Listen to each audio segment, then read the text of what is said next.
Larch, you have heard the case for the prosecution. Is there anything you wish to say before I pass sentence? Well, I'd just like to say, my lad, I've got a family, a wife and 6 kids, and I hope very much you don't have to take away my freedom. Because, my lord, freedom is a state much prized within the realm of civilized society. It is a bond wherewith the savage man may charm the outward hatchments of his soul and soothe the troubled breast into a magnitude of quiet. It is most precious as a blessed bar, the saviour of princes, the harbinger of happiness, yea, the very stuff and pith of all we hold most dear. What frees the prisoner in his lonely cell, chained within the bondage of rude walls, far from the owl of thieves? What fires and stirs the woodcock in his springe, or wakes the drowsy apricot betide? What goddess doth the storm-tossed mariner offer most tempestuous prayers to? Freedom! Freedom! Freedom! It's only a bloody parking offence.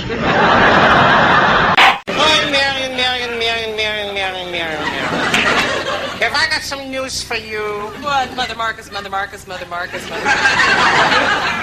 I've become a medium. Really? I would have guessed an extra large. You know, gal, your looks kind of appeal to me. You got a face that reminds me of home. Oh, that's nice. Where do you live? Death Valley. Make a mistake, you did something wrong, you negligently ruined her iPhone, you have to pay for that. It's as simple as that. Isn't that rocket science? What is rocket science? Rocket science is when the scientists find out things about space. I think. I went to the beauty parlor today. I was there 7 hours. That was just for the estimate. What you doing in town, Tex? Well, I come in to get a date with a female woman of the opposite sex. Well, how about me? Gal, you got false eyelashes, false curls in your hair, and you got your figure padded. I don't think you're all there. Maybe not, but there's enough here to have a date with. This light is perfect for the avid reader, with directional adjustability and variable intensity. Hey, I bet if you use one of these big bulbs, it'd work even better, right? That's an 800-watt bulb, sir. Yeah, you can't put an 800-watt bulb in a lamp that size. Steve, honey, I think I know what I'm talking about, all right? I mean, I didn't spend 12 years in kindergarten because I'm stupid. Why then? I got my foot caught in a radiator. You're looking at a guy tonight, married for 38 years to the same woman. Tell me, where have I failed? Now, Tex, this here is Cactus Annie. You ever seen anything like her? Not without digging. We return you now to the courtroom where the judge is saying to the jury, and the jury is saying to the judge. Now, as part of the educational section of our program, here is Goldie Hawn, who will explain to you what the time zones mean.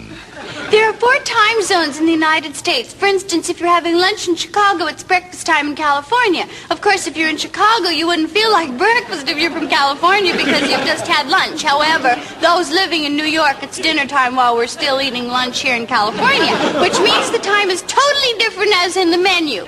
All this is caused by the sun, which cannot be everywhere, Otherwise, it would never be night. We'd never know when to eat dinner. Well, in my time zone, that's all the time I have, but maybe in your time zone I haven't finished yet. So stay tuned. Thank you. Tex, I kind of took a shine to you. How about you and me going someplace where we can be alone? Oh, listen, Tex, you ought to be right proud that she asked you. She's a granddaughter of Pocahontas. Well, tell her to go poke her old Honda somewhere.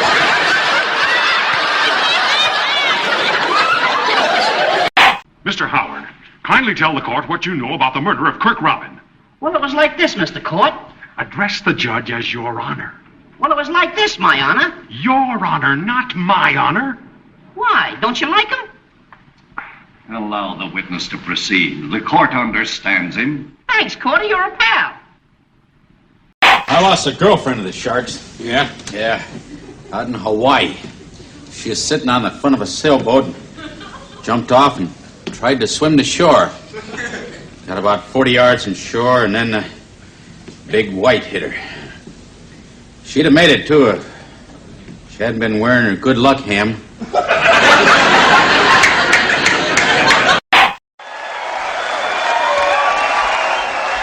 This is the city.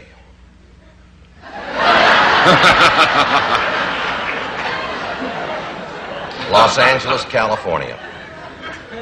Some people rob for pleasure. Some rob because it's there. You never know. My name's Friday. I'm a cop. I was working the day watch out of robbery when I got a call from the Acme School Bell Company. There'd been a robbery. There's been a robbery. Yes, sir? What was it? My clappers.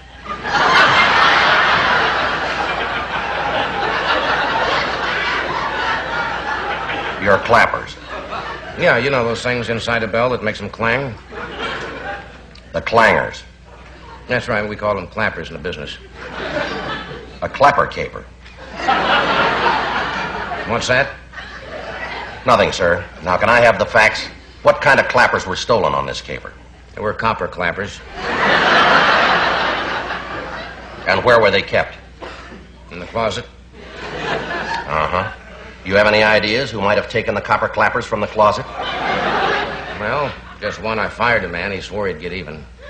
What was his name? Claude Cooper. You think he... That's right. I think Claude Cooper copped my copper clappers. Kept in the closet. You know where this Claude Cooper is from? Yeah. Cleveland. That figures. That figures. What makes it worse, they were clean. Clean copper clappers. That's right. Why do you think Cleveland's Claude Cooper would cop your clean copper clappers kept in your closet?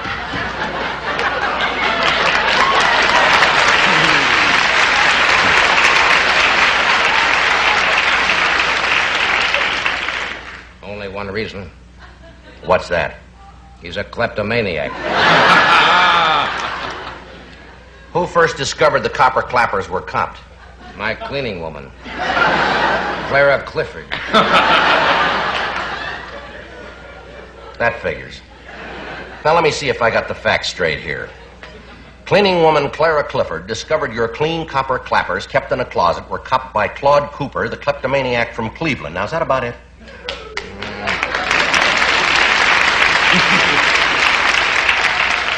One other thing. What's that? If I ever catch kleptomaniac Claude Cooper from Cleveland who copped my clean copper clappers from kept in the closet... Yes? I'll clobber him.